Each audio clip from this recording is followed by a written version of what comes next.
Hey everybody, this is Kate Ivy, and I'm back again this week to share with you about what your kids learned in Kids Church.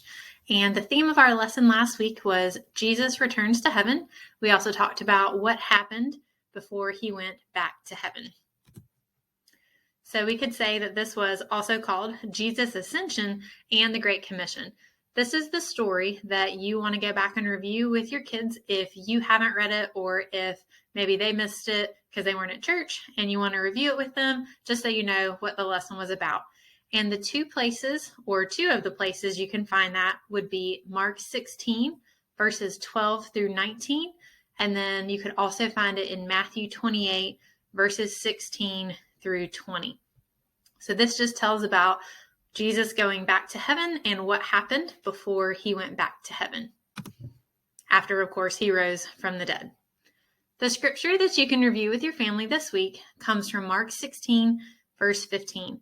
And it says, "And he," as in Jesus, "said to them," and that would be the disciples, "Go into all the world and preach the gospel to every creature."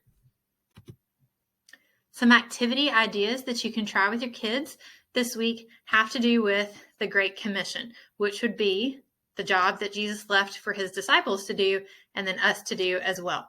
So the first activity idea says one part of the Great Commission, or the job that Jesus gave his disciples and us, was to preach the gospel to all creatures. The gospel means the good news. So make a list, like a list that's as long as you can make it, that tells the good things that Jesus has done for us that are part of the good news, or parts of the good news that we can share with other people.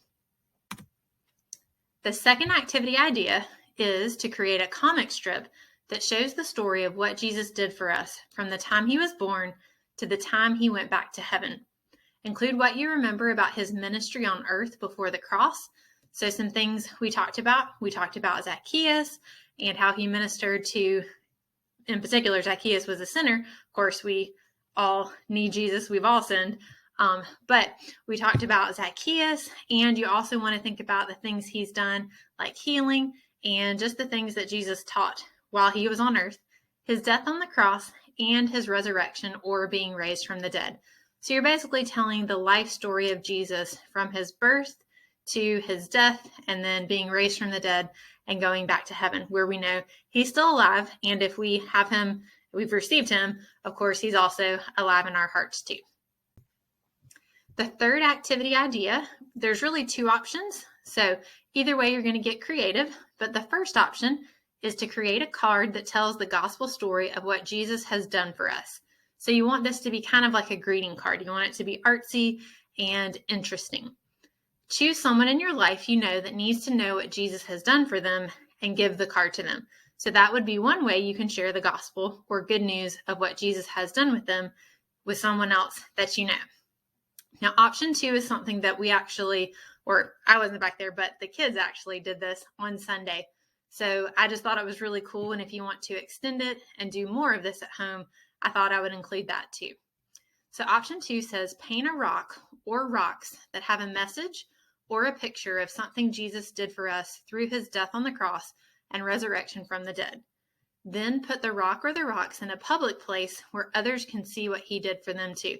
So it'll be a good reminder for yourself, but then when you place it out in public, others can be reminded of the awesome things that Jesus accomplished or did for us through his death on the cross and resurrection from the dead. Finally, we've got some family discussion questions that you guys can talk about that'll help you just review what you learned on Sunday. So the first one says, even though you may not be able to go to other parts of the world right now and share the gospel, who do you know in your own world that needs to hear about what Jesus has done for them? So when you make this kind of mental list and talk about it, you can think about some ways that you could share with those people what Jesus has done for them. Number 2 says, read Matthew 28, verses 19 through 20 together. What do you think it means to make disciples of all the nations? So again, this one is a good one to ponder on and reflect on. And then as we think about what God told the disciples to do, we can think about what that can look like in our lives too. Then number 3, question number 3. Can you think of any other creative ways to share the good news of what Jesus has done for us with people you know or might not yet know. So if you think of new ideas, tell your family about them, and then maybe you guys can try some of those together. I hope this helps give you guys something to get some good questions and discussions going, and also just to reflect on the goodness of God and all the wonderful things he's done for us through Jesus, and of course, simple ways that we can share those awesome things with others so they can experience his goodness too, because we know he's done it for everyone, and he wants everyone to experience his goodness. Y'all have a great week, and I will see you next week.